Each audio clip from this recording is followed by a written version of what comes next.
Hey guys, Aaron Dorr here at the Missouri Firearms Coalition. Get a lot of requests from gun owners on a video update for the Second Amendment Preservation Act. As I said in my last video, I basically had no voice for about 10 days. I got about half of it back now, so apologies in advance. But yes, if you're not getting our email updates right now, you're missing out. That's where the information comes out in real time to give you guys updates. If you're not getting those, be sure and get signed up on our website today, MissouriFirearmsCoalition.org. The great news for those who have not heard is last Thursday, the House passed SAPA, Second Amendment Preservation Act, out of the House, HB 1175, by a vote of 100 to 51. The better news, if there is better news than that, is that all amendments that were filed on the bill were either not allowed to come up or were defeated. And so what we passed out of the House is, I would say, a pure form of SAPA. That's always the question. Do you get the actual bill passed, or is it watered down so badly with amendments that the actual bill that passes is not worth a darn? We did not have that problem. We're very happy to announce that. And that's because in large part of your emails to your reps telling them to pass SAPA with no harmful amendments. A huge shout out to all of you guys. Also, a huge shout out to Representative Bill Hardwick. He was the floor manager on SAPA. He is from Rolla. Bill is phenomenal when it comes to articulating the Second Amendment Preservation Act, the 10th Amendment aspects, Second Amendment aspects, what the courts have done on the prior version of SAPA. He did a fantastic job. For those who don't know what we're talking about, SAPA simply says that Missouri cops enforce Missouri gun laws. The feds cannot force Missouri cops to enforce federal gun control laws or executive orders or anything else. And that's how we keep the next crazy commie Democrat president from using our cops to enforce federal gun control laws. So, of course, the left doesn't like this. As we found out, though, a couple Republicans do not like it also. We have some termed out Republicans who were very bitter, very angry, very sad on the House floor. Jim Murphy was one of those. Lane Roberts. There were some others. These guys were no votes on the bill. But again, it did pass 100 to 51 last Thursday. From there, it was sent over to the Senate chamber. The bill was read in on Monday. That would be March 31st. It will hopefully be referred to committee very, very shortly. More on that in the coming days. No direct action required from you guys for today. I will say this. In some ways, the hard part's over. In other ways, the fight has not yet really begun, because the amendment fight, I think, has always been being geared up or teed off for the Senate. We have seen the amendments being pushed by Missouri Sheriffs United. We've seen the amendments being talked about by the Highway Patrol. We've seen the amendments being talked about by the Prosecutors Association. And we've had meetings with these people. And they definitely intend to sabotage and to destroy the Second Amendment Preservation Act via amendments. And so there will be a call to action for you guys very shortly to your senator to tell him or her to oppose these harmful amendments. But again, we're not at that point quite yet. Hopefully we'll have this bill referred to committee very soon, and then we'll have a chance for you guys to get jumped directly back into this fight. But thank you so much for your actions to date. I want to back up now and change gears for a moment. Yesterday, separate bill we heard in committee, SB 142, Senate Bill 142 is our bill to ban red flag gun seizures here in Missouri. The bill is being carried by Senator Nick Schroer from St. Charles County. We have a House companion bill as well. This bill is very simple. You guys know what a red flag law is, right? It says someone calls you in, could be an ex-spouse, it could be a bitter neighbor, whatever. They say you could be dangerous. The cops go to the judge. The judge in a red flag law state agrees you could be dangerous.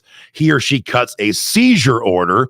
Your guns are then ordered confiscated by the court before, here's the key part, before you have been arrested, indicted, and here's the big one, convicted of anything.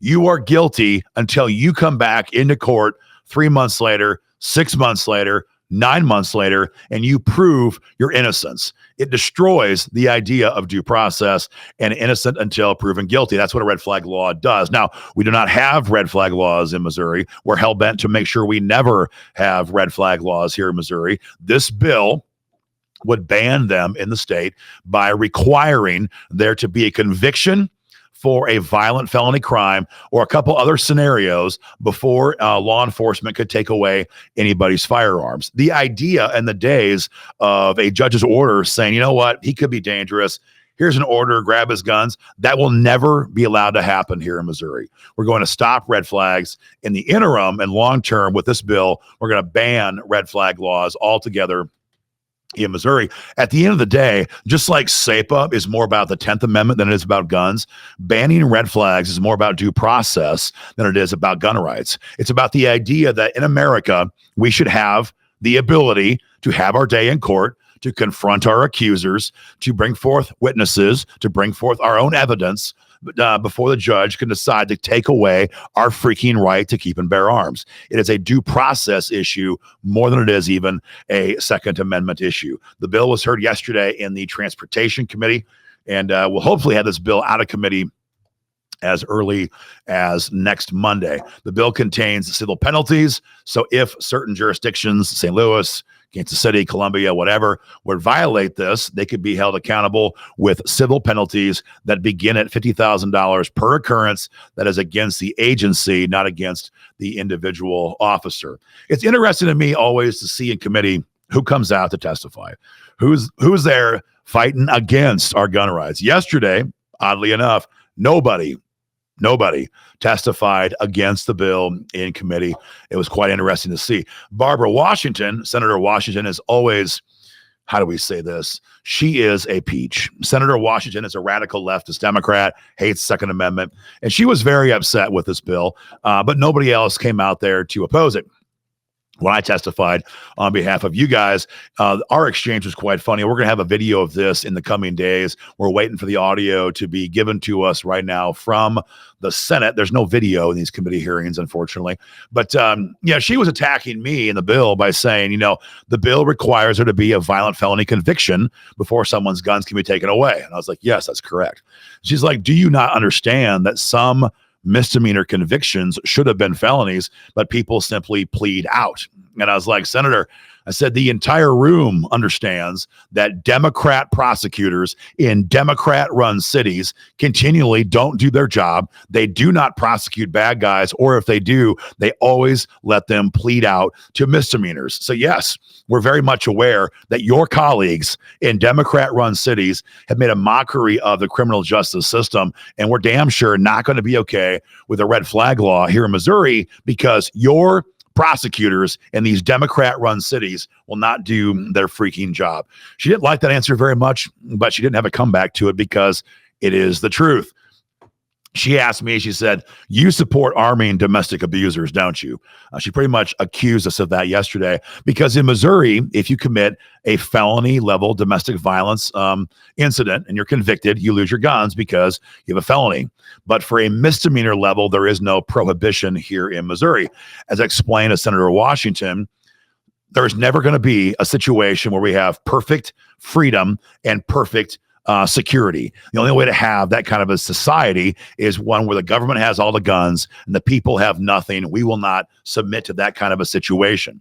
So what I told her was that society has always looked at a violent felony conviction as the arbiter beyond which someone cannot own firearms. Now, back in the day, it was any felony. These days, thank God, the courts are looking at violent felonies as that line between when someone can and cannot own firearms. And so I said, it's not our fault that Missouri has a misdemeanor and felony statute. That's how it should be on this issue. And so I said, again, if you want someone to be convicted of a felony for domestic violence, have that person charged with felony level crimes and have the prosecution actually prosecute them. The problem we have right now is prosecutors who simply will not do their job. I said, but we will never be in support of any bill that allows misdemeanors to be grounds to disarm somebody here in Missouri, because once we go down that road, the Democrats will always try to expand the number of misdemeanors, the types of misdemeanors that get somebody disarmed for a lifetime. She didn't care for that answer also. Next, Senator Washington said, well, Mr. Dorr, isn't it true that we don't actually have a red flag problem in Missouri. You guys are, how did she phrase it? Like chasing boogeymen or something like that. And I took great delight in reminding the good senator that her colleagues have filed 3 or 4 different versions of red flag gun seizures right now, this session here in Missouri. And so our bill is not, in fact, chasing a boogeyman. The boogeyman is the Democrats who are trying to pass gun control red flag laws right here in Missouri. So again, she did not care for that answer either, but that's fine. The last question she asked me, she said, Mr. Dorr, is there any kind of gun control that the Missouri Firearms Coalition would support? And I've been waiting, frankly, for this question for quite some time. And so I said, well, of course, we're very reasonable people. And she said, what kind of gun control would you support? And I said, you know what? If you want to own a tank, you should have rubber pads on the tracks to avoid ripping up the city streets. That's the kind of gun control that we would support here in Missouri. I got to tell you, it was pretty funny. The room laughed out loud. She was very upset, but that's her prerogative. So, guys, there's a lot going on right now here in Missouri. The Democrats have the ability to ask questions and try to be stupid in committee. The Republicans, though, run the show. So the question is, will this bill be advanced out of committee? We'll should have the answer to that, hopefully, next Monday, and we'll let you guys know what happens in that process. For now, again, your pressure is making things move here in Jeff City. Get involved, hit the link below, and join up as a member today of the Missouri Firearms Coalition. We'll keep you guys informed as always. Hopefully, we'll have real answers on the status of SAPA for our next video update. You guys take care. Have a great rest of your day and stay free.